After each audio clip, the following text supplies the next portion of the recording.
welcome guys back to the Pro Gaming Series 2017 Spring Split. And I'm Vulcan, and joining with me is now Shimbu149. And of course, this is powered by Bacchus Energy Drink. So Shimbu, let's go over the game, what happened on game 2 of the match. On game 2, we've seen there that the series went 1-1. Interestingly, so it's, ayan, Jengski, sabi ko nga, will they get their second 2-0? Pero hindi. Ang TNC ngayon yung nakakuha ng kanilang ikalawang 1-1. Galing makinto that team. Interestingly ha, with all this, with the meta calling for building AD champions, getting AD champions, deal more damage, ang pinili doon ni Spear is Ivern. But for MVP spot actually guys, what we'll have is gonna be spotless. Okay, spotless on that ride. If as you review game 1, I think his use of ultimates has been on point. There's been this recurring spam in the chats na sinasabi, ay, backdoor na ni Ryze yan, backdoor na ni Ryze yan. Pero I'd say, it is maybe, I think yung reason kaya rin siya naging MVP, not to mention on the stats as well that was garnered from game 2, is because of the idea of the timing din talaga nung kanyang Realm Warp and his presence on those team fights in a sense that he contributes a lot to the team when it comes to positioning and parang pagsira, para masira yung discarte dito kung paano man how will TNC do those skirmishes. Of course, what we saw in game 2 was how Spotless was able to go back in a fight. Oo nga eh. Where he thought that he could win this time because with everything spent, with that small window, he used the Realm Warp to go back in the fight and just clean up the bot lane turret. Oh, that's why he's so MVP. that's one. So, you know, one optimal use of Ryze. Really, right now, the Realm Warp, there's this like realizations by the players na learning from Bergs and that there's really a lot of use of repositioning your team as a whole. Okay guys, and of course para sa schedule natin on our second match for tonight guys, it's gonna be Imperium Pro Team versus Emperor Esports.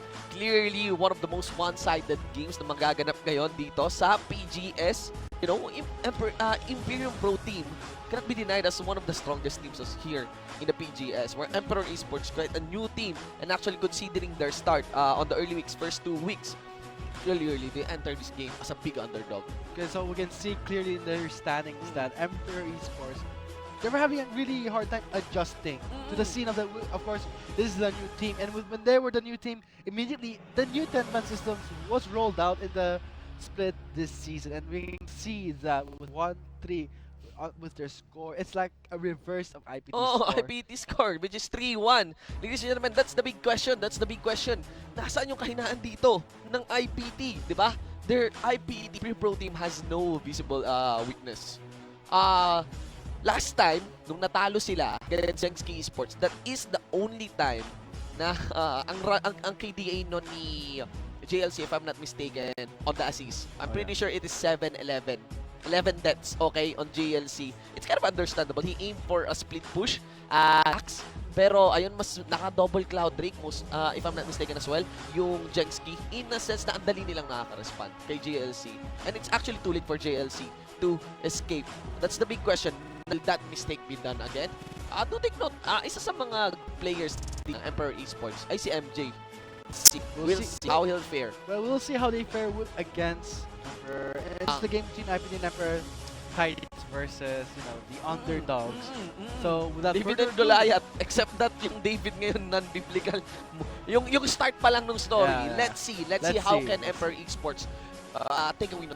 So, let's get straight to the drafting phase to see how will they utilize the 10-man system. With the third week right now, we can expect that the teams have got a taste of it, have the gist of it, like how can we use it to our style, to our advantage. And of course, ban on the Kazakhs. Yes. Kazakhs are the most snowball champion right now with patch 7.2 lethality buff. Yes, personally, it is now by Nerf Please na this is the Kazakhs meta. Pero yan nga, I think Amplifier is kind of critical in calling a meta with a champion alone. And I think it's too early really to declare the meta. One thing is for sure, by the books and by the numbers really, based on the ban, I think the spike on the ban of gas went around 35%. To 59. Oo, that is from 26%, if I'm not mistaken, to 60. So 61%. it's like more than half the time. Kapon 59, ngayon 61% Wow. na. Okay, so of course, there's no spike on the win rate. Pero on that ban, that is something, guys. Actually, it could be considered that on a higher level of play kasi rank to, ang taas ng paningin nila, di ba? Ang critical ng mata nila. Interestingly, this is the first ban of IPT. Okay? Not knowing what the champion pool of is. Okay? Do take note, guys, that the jungle that will be playing here for Emperor Esports is gonna be Burn. He'll be swapping Meme. Meme will move on the 7th man position, whereas Ain will be released dun sa lineup ng Emperor Esports. As you know, guys, Burn came from as the top laner ng Wargads La Liga Pilipinas.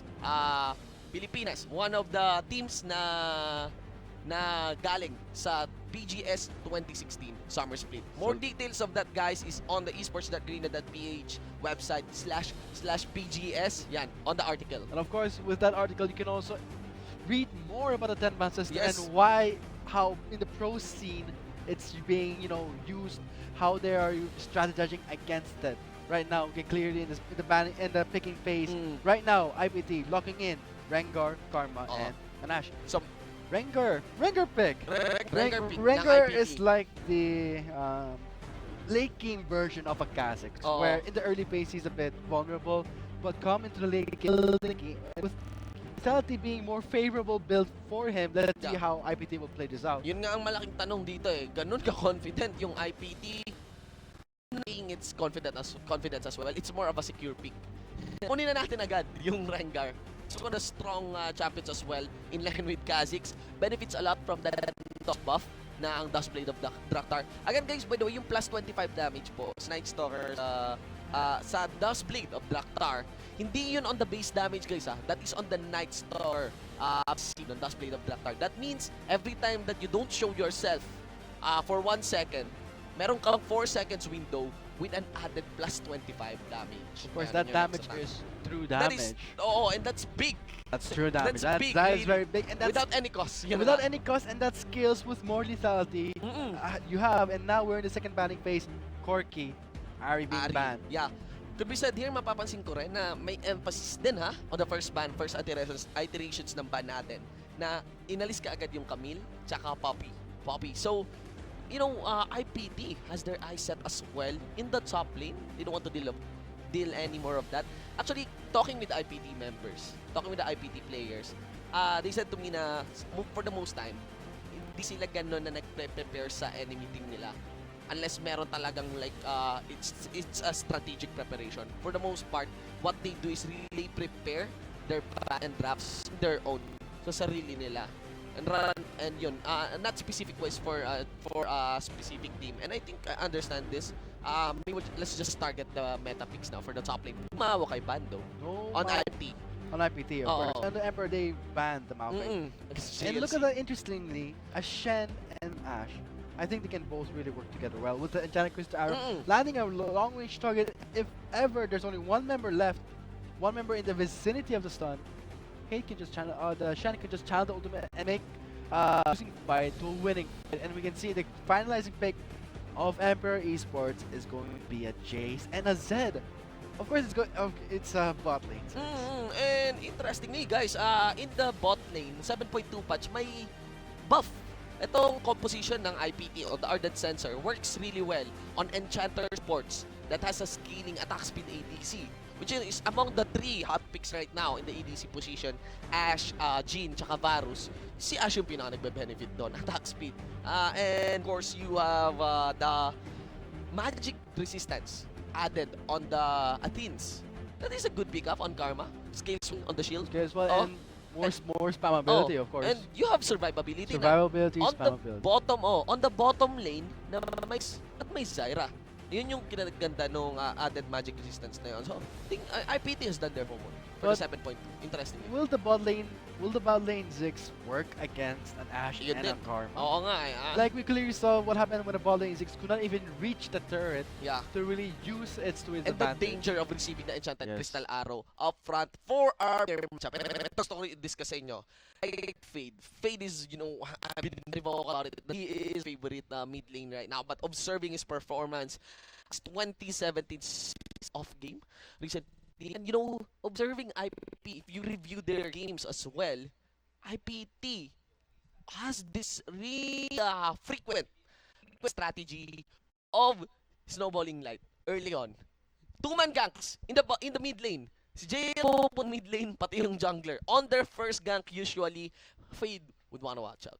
Fade has to play it safe because we clearly saw how IPT plays, really making Light the most fed member in the Yes. team. And we saw clearly with the Corki what happened when he was really fed. Mm-mm. Crazy snowball. I mean, he was all over the map, utilizing that window opportunity for him to shut down any lane he chooses. Light sits on the top KD list sa mga players natin. Actually, ang top KD natin ay Skygo.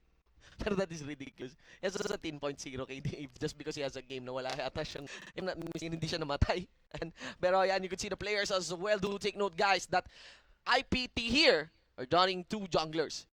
Yes, let's see if will they swap Hechizo for the game 2. But right now, usually nakikita natin sa game 1 Hechizo. This time it's gonna be Kulit for the game 1 on IPT side. Doon nun makikita nyo po dyan, the newest addition to the lineup of Emperor Esports, it is Burn. Ladies and gentlemen, let's see how will Burn perform. Especially that malayo-layo yung lane na pinanggalingan niya. Top lane to the jungle. Well, still solo flight naman yung dalawang. Yung isa hindi naman talaga lane, pero yung role na yon may pagka-solo flight. But here we go. This is now game 1 of the match of the night. IPT on the blue side against Emperor on the red side. Going back to what you said, Burn is actually the new face. I mean, new face of Emperor team. Emperor team. Yes. It's a sub. Let's see how he fares. But note that using a Rek'Sai. Yes.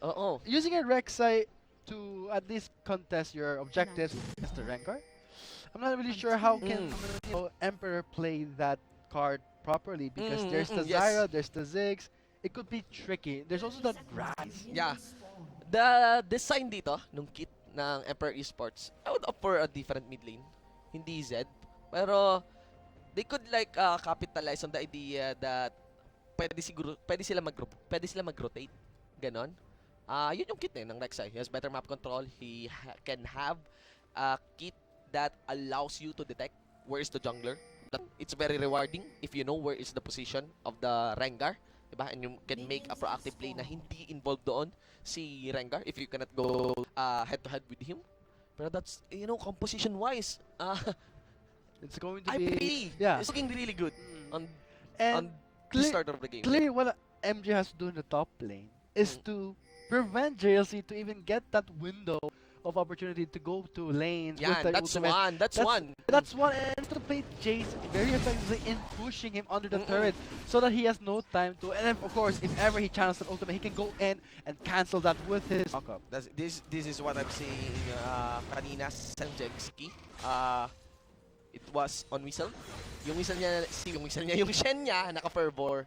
Usually, the pickup on Shen would be the Undying, Grasp of the Undying, or if you want to duel, or you could go for the Courage of the Colossus, the hot stuff right now for the tanks, diba? Well, of course, when you want to have a fight, Undying is a good pickup because it also deals magic damage per sec. How long you stay in a fight, and against a Jace, it's more favorable because Jace is that he has that burst. He has to go in, and with Undying, he can at least sustain himself properly. Here's one winning decision as well for Emperor Esports. Pwede. They have a lot of damage early. That's one. If the bottom duo of Emperor Esports can be should that case happen, can be allowed to bring their damage onto skirmish at least in the jungle side na malapit nila, blue or red, yon, to shut down the Rengar maybe, or even in lane, that's one thing that they can utilize. Their early game damage. And one thing, oh wait, hold that down. Fully goes to the red side. Did he get that bomb? He gets the bomb, and now Burn has to back away. But with that said, he gets the full bolo strike stack. Cannot move around, but he has to play, has to back away. That's a Rengar can just leap over a brush and has to give this jungle to him.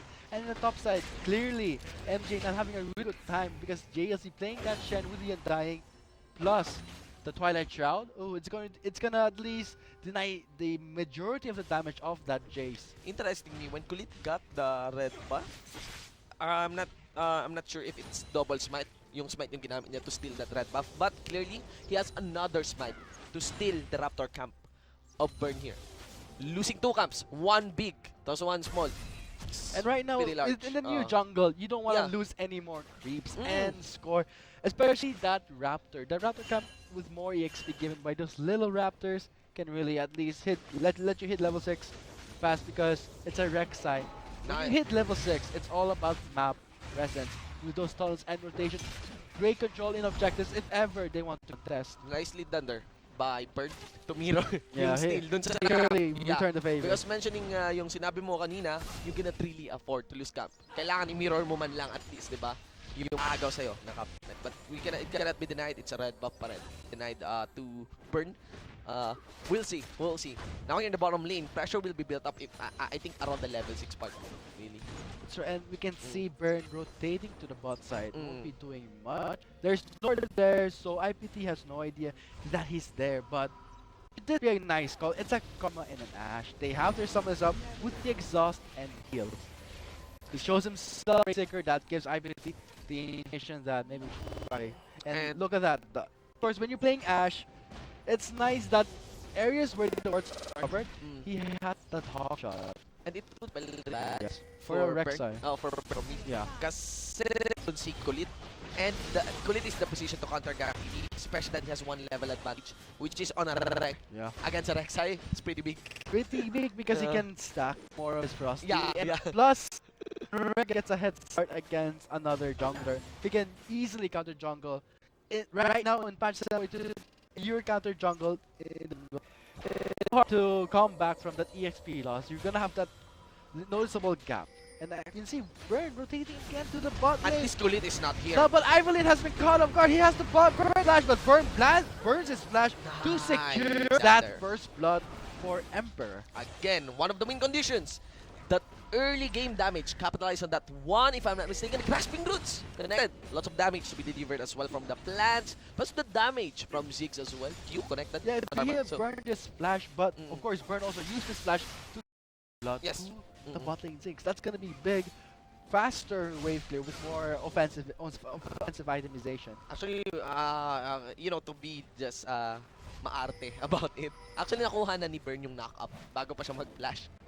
Pero, okay lang naman. Okay lang, just to secure. So, clearly, it was the position of Ivalice being punished here. I'm interested, though, that Ivalice pick up a Karma, a more conservative support compared to what he has been using on Zyra, or maybe it could go for the Emmy's Fortune. But still, when you Karma, it's great for zoning out, providing a breathing space for the ADC. I mean, Yeah. if they close in with, like, let's say, the assassin, the Jace goes in, Rek'Sai goes in, Karma is there to speed up and shield, protect, and deny assassinations. And the late game itemizations. yeah, Oo.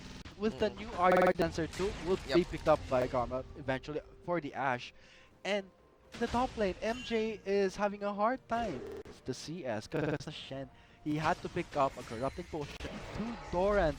That's laning phase. You pick that up when you want to at least deal more damage, Yeah. more health, Go for life, kill, actually. Yeah. Sometimes, yeah. more health, life steal. That will help him sustain the lane longer. Corrupting potion is a bit of an overkill. Maybe just force JLC, really? Positionin na sa kailangan bandang level 6, hindi na ganun kadali sa kanya. That JLC will be using that stand united without a cause. Yun yung aim siguro dito ni, most likely, ni MJ. You could see as well the head-to-head matchup nga natin for the top lane. Can be that still JLC who wins the stats compared to MJ. Could you as well, actually, far stats yan. Pagdating sa gold per minute, that's a big lead, and also in the kill participation. Pero MJ accounting for his previous games, actually, when it comes to his meals, when it comes to his top lane champions, when it comes to dueling, it's the same as with Weasel, in my opinion, na some problems with coordinating and immediate fights with their allies. When you're playing Jace, it's about poking. I mean, Jace has that awkward transition where he has this incredible range to mow down targets with his energy blast. At the same time, he has to switch to the Mercury Hammer if ever IPT goes in for a close range combat. So, when you're itemizing against with the MJ, oh hold on, thought Zyra gets off. Oh, Bola strike! Polo strike does not strike, but he still has the full strike. Here comes Burn with the knockup, and there's the answer from Ember Esports, but that won't be finished. Eiffel is backing away from Burn, but see that Light is now in the bot lane, trying to zone them out, push them away from the fight. Light came in first without having the realm warp. to rotate in this bottom lane. So that's one you could see na gaano kabilis at kakrikal din sila na mag-respond dito at mag-decide, ladies and gents. Now, what I want to mention, yes, yun, panalo ng Jexki. Early game damage. Early game damage, but I think it's also an overcommittance of Kulit, complacency. In a sense that he didn't account na yung wall na yon, favorite fight talaga yon. Favorite spot, sorry, ng Rek'Sai. Di ba? He's gonna knock on that. Worst scenario pa, you receive the grasping roots. The grasping roots and the knockup. That's not going to be an easy escape route for any member, any player in the scene right now. Plus, I like to go back to the Jays in the top lane. Picking up 2 Doran's play, that's good. That's good. I mean, safe lane, like more sustained, but questionably, why delay something that Jace has to go directly, maybe a Black Cleaver, or maybe go for a tier.